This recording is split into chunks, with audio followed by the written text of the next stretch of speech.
ভালুকমাৰী হাটখোলা ৰংজালী আৰু ৰঙালী বিহু কম্পিটিশ্যন 22তম হ'ল আমাৰ হাটখোলাত আৰু আমি ব্যতিক্ৰম হিচাপে বিহু পতা হয় সকলো জনগোষ্ঠীৰ দল দেউলা বিহু দল কম্পিটিশ্যন আৰু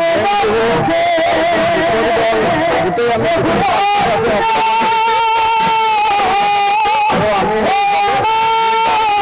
পতা হয় সেইকাৰণে আমাৰ হাটখোলাবাসী ৰাইজ আৰু এই অঞ্চলত যিখিনি ৰাইজ আছে আমাক সকলোৱে সহায় সহযোগ কৰিছে আৰু লগত আমাক বিহুখনত পতাত বহুত সহায় কৰিছে সেইটো কাৰণে আমি বহুত সুখী আৰু আমি মানে ভাবিছোঁ এই বিহুখন আমি আগলৈকে আমাৰ যিখিনি বৃন্দ আছে সকলো মানুহে লগ হৈ একেলগত বিহুখন আৰু আগবঢ়াই লৈ যাম অলপ এতিয়াতকৈ আৰু আমি ভালদৰে পাতিব পাৰোঁ যেন সেইটো ৰাইজৰ ওপৰত আশীৰ্বাদ বিচাৰিছোঁ আমি ভালুকমাৰী হাটখোলাৰ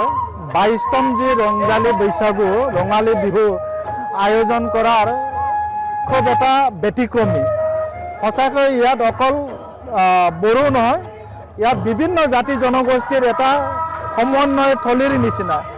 যে প্ৰতি বছৰে ইয়াত আয়োজন কৰা হয় এইবাৰো ব্যতিক্ৰমীভাৱে ইয়াত খুব সুন্দৰভাৱে আয়োজন কৰা হৈছে গতিকে মই আয়োজন কমিটিক আয়োজকক মই ধন্যবাদ জ্ঞাপন কৰিছোঁ আৰু মই আপোনালোকৰ চেনেলৰ দ্বাৰা মই বিটিআৰবাসী আৰু অসমবাসীলৈ বিহুৰ শুভেচ্ছা জ্ঞাপন কৰিছোঁ সঁচাকৈ এই বিহু প্ৰতিযোগিতাত বিভিন্ন ঠাইৰ পৰা ইয়াত অংশগ্ৰহণ কৰিবলৈ আহিছে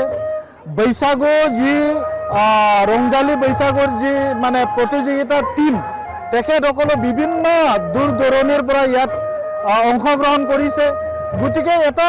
বেলেগ ধৰণৰ এই হাটখোলাৰ যি বিহু মানে আয়োজন কমিটি সেই আয়োজন কমিটিয়ে অন্য ধৰণৰ এটা বিহু পালন কৰা হয় গতিকে আহি থকা দিনত আৰু ইয়াতকৈ সুন্দৰভাৱে আমি এই অঞ্চলৰ সকলো জাতি জনগোষ্ঠী একেলগে মিলি ইয়াৰ সমন্বয় থলীৰ এটা প্ৰতীক হিচাপে আমি আয়োজন কৰি আহিছোঁ গতিকে মই নিজে ইয়াত উপস্থিত আছোঁ মই নিজে ইয়াত অংশগ্ৰহণ কৰিছোঁ মই নিজে ইয়াত মেম্বাৰ হিচাপে অংশগ্ৰহণ কৰিছোঁ গতিকে প্ৰতি বছৰে এই আয়োজন কৰাত মই নিজে এটেণ্ড থাকোঁ গতিকে ব্যতিক্ৰমীভাৱে এইবাৰো এই অঞ্চলৰ সকলো জাতি জনগোষ্ঠীয়ে ইয়াত অংশগ্ৰহণ কৰিছে আৰু ৰাইজ দলে বলে ইয়াত উপভোগ কৰিবলৈ ওলাই আহিছে।